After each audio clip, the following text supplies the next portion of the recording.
Okay, so we're going to take one of our last set of notes here on evolution or change over time or the rise of man, whatever you want to call it. And there should be some interesting notes here today. But the main idea driving even thought on evolution, which is change over time, when you're talking about organisms, is the main question driving that is, where did it all begin? Where did man come from? Where did the animals come from? And so on. And a lot of people wonder, why am I here? What is the purpose for my life?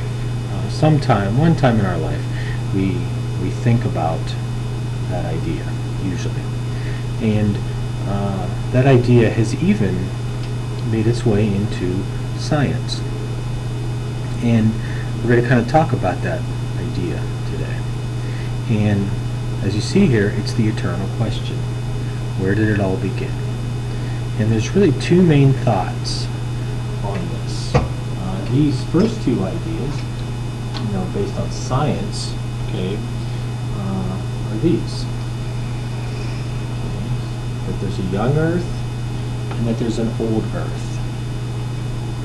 Now the young Earth, is very young, I would say. Even 8,000 plus years old. Now this would not accepted in mainstream science at all. Many people would laugh at this and say it's just not true. The one that really is accepted in mainstream science is the old Earth.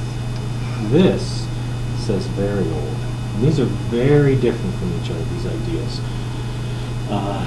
You're talking about 8,000 years old, and the young Earth, 8,000 plus, whatever that would be. And then the old Earth is talking about billions of years. So according to this theory, it's 4.6 billion years old.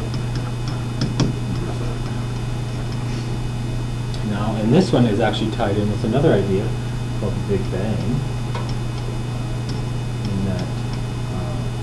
Time, all the matter in the universe was contained in a space the size of a dot. And due to these different circumstances, it began to expand. And then it continues to expand today. And Edwin Hubble is one of the people that helped design this theory, or helped further this theory. But really the two main thoughts on the Earth and where did it all begin starts with this: young Earth or the old Earth.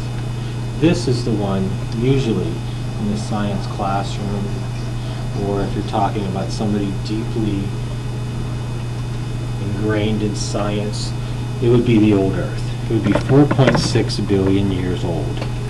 And so that's kind of the one we're going to focus on. But you could hear some people say, there are some scientists no longer around, but Henry Morris is one that says it doesn't have to be that old, and that's for another day or another class perhaps.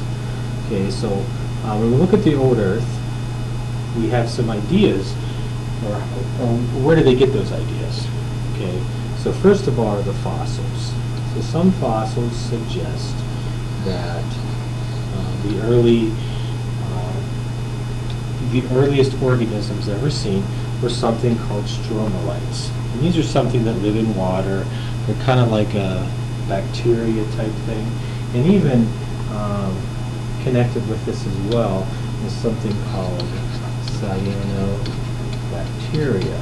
And they found these, and they do things such as dating of rocks, dating of rock layers to try and determine how old something is. So they find these fossils in a certain layer of rock that they think is a certain age, and they say, well, this fossil must be that old. Okay?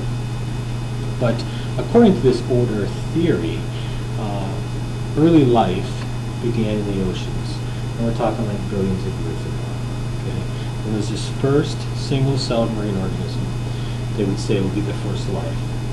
according to their understanding. And that would be something very similar to stroma lights. And if you ever have time, you should take use your internet and look up some of those things and what they look like. And they kind of build these structures. They're not very big organisms themselves, single celled, but over time they build up these structures, kind of like a coral reef, and then they were there, and even though the organisms are long gone. Okay, so one thing that suggests that the Earth is old are fossils, and something called absolute dating and relative dating, and those kind of things. And that's for like a geology course, but if you get some time, check it out. Okay, so as we continue here, this idea, this old Earth idea, also suggests this progression of, we'll go to the next page here, of life. So it started out single cell, and then single-celled organisms gave rise to something called invertebrates.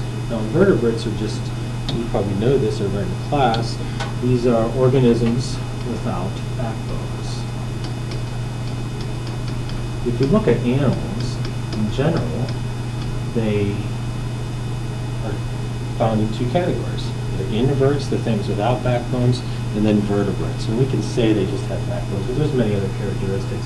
Gill slits sometime during their life, notochord, and all those other things. But breaking it down to its simplest thing, it's about a backbone. Does the organism have a backbone, or does it not? But according to this old Earth, things would be, they started out single cell, and then they gave rise to inverts. And then over time, these invertebrates gave rise to vertebrates, things with backbones. And then the vertebrates, over time, gave rise to more and more complex organisms. So you'd start off with fish, and then the fish would give rise to some kind of reptile, and then over time reptiles to mammals, and so on. Okay? And then the main idea behind all this is the idea of evolution. And this is talking about change. So how did this change occur from a single cell to an invertebrate, to a vertebrate, to fish and reptiles and mammals? Well, how'd that happen? So the thing that drives that is evolution. Now, when Charles Darwin was around, these ideas were around too, but there was not a lot of evidence. Technology wasn't the greatest. The thinking was going in a different direction. When he came along and started doing some of his studies, he came out with just revolutionary ideas, these very different things. Okay? And one of them that helps explain how this process could happen, single cell, to inverts, to vertebrates, to fish, to whatever, reptiles and mammals, is this idea of macroevolution. And macroevolution is talking about a change in species. So, like a fish to a reptile. Fish are kind of like reptiles, but they're not reptiles. And when you're talking about macroevolution, macro is large scale. It's a large scale change. Okay? And there were some ideas, some thinking along the idea of that there was, some kind of progression over time, and there was some ideas, like some of the early scientists were really younger scientists, and they believed, that God created everything, and but then some later thought came along to this idea of macroevolution, and but there was really no understanding about what could cause it to change. So why would a fish become a reptile? And so since it really couldn't be explained, it didn't take off for a very long time. Or the idea really didn't take root. But once Darwin came along, and there was another guy, Darwin's bulldog, I think his name is Robert Malthus, and they started pushing this idea of the macroevolution. And they were looking for something to drive it. And once they came up with that, explaining that, the idea really took off.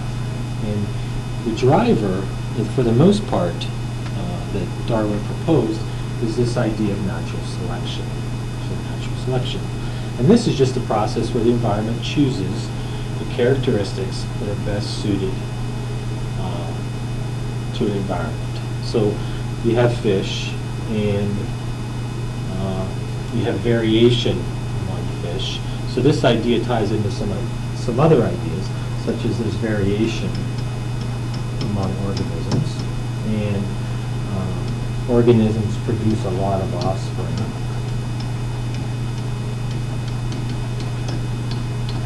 And the idea that survival of the fittest. So if organisms are competing for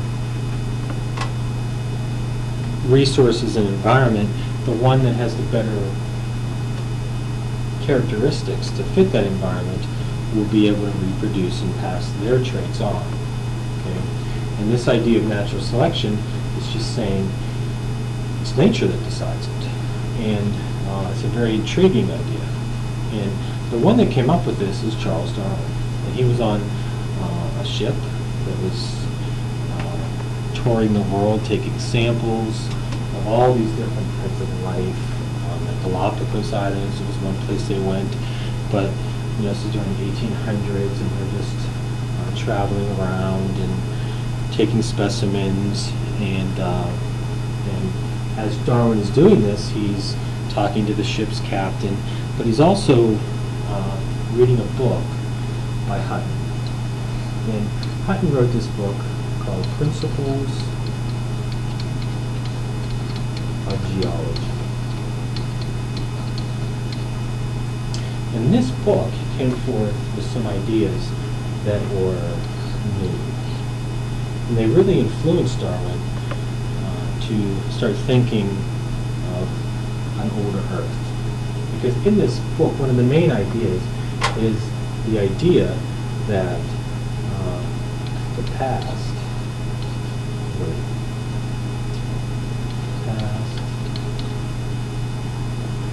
everything always goes on. It's a little bit backwards, but it's kind of similar. The present is the key to the past. So what he's saying, this guy was lived in Scotland, and he was walking around over the years, and he was looking at a stream flowing, and he noticed as over time the stream got deeper and deeper due to erosion, and he would walk along the shore and see rocks that were slowly getting worn away. And over many years he came with this idea that that's just how the earth is, that slowly over time things change. So, and that the idea that the same things that are happening today are the same things that were happening long ago. And he said somebody walking in, but I'll continue and finish. So he came up with this idea, and there's some problems with it, though, for sure. And one of the problems is nobody was there. So maybe things were different in the past, and maybe we don't really understand how the Earth was a long time ago. So this is an idea, kind of like a philosophy. You put it forth, and it fits into your idea of macroevolution, a very old Earth. It fits maybe the fossil record, or even helps you drive how you interpret it. But it's really an important driving force in Darwin's thinking when coming up with the idea of macroevolution. So there's really two types of evolution. The other type is called microevolution. And this is just change within a species, very different than macro. Now there'll be some scientists that say micro and macro are the same thing. I'm not one of them. I think they're different. And this idea is based on kind of the same thing of macroevolution, that organisms possess a variation of traits. So within butterflies, they're different. They're not all exactly the same color. They all have different, little bit different shades. Maybe their wings aren't all the same size, and so on. But there's a variation. And then over time, as the condition changes, the organism can adapt to that change. A really good example, and you're going to do a little thing in your module, is the peppered moth. And the peppered moth is this organism that lived in England during the Industrial Revolution. You guys probably know what that is, where the printing press and all these things came about, and mass production, Henry Ford, all these different things, where things could be produced really fast. Steam engine came along as well, and they were just mass producing things all of a sudden instead of hand craftsmanship. And what happened though was these factories were producing all this pollution, and this peppered moth, which was usually light in color, then started producing, so these ones that are light in color, before the Industrial Revolution, they were really common. They were found everywhere. Very few black ones were found. But then, because of the Industrial Revolution, a lot of smog and such, it changed the color of the trees and where they lived to be darker. And as a result, there were more dark colored moths instead of light colored moths. So that's microevolution, small scale, within a species. The difference between micro and macro is that micro doesn't make a butterfly turn into another type of insect. It's still a butterfly, it just has different traits, and the environment pushes it that way. So as we continue here, that's actually, I think, it. Correct, it is actually. So that is really what we're talking about with change over time.